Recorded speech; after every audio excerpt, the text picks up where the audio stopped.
जय कृष्ण राधे राधे सम्पूर्णमा श्रीकृष्ण भगवान वचन र श्रीकृष्ण भगवानले गीता पाठमा भन्नुभएको छ, जसले अहंकार घमण्ड घृणा गर्छ है उसलाई गर्न दिनुहोस्, र जसले तिमीलाई साथ दिन्छ सम्मान गर्छ र उसलाई तिमीले पनि साथ दिनु सम्मान गर्नु, र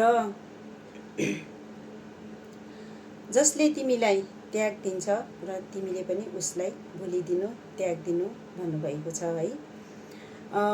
जब मान्छेलाई पूजा भक्ति आराधनामा मन लाग्छ, तर यो सोच्नुहोस् कि तपाईले भगवानलाई होइन, भगवानले तपाईलाई चुनेको हो भनेर सम्झिनु भनेर गीता पाठमा भन्नुभएको छ। जय श्री कृष्ण राधे राधे।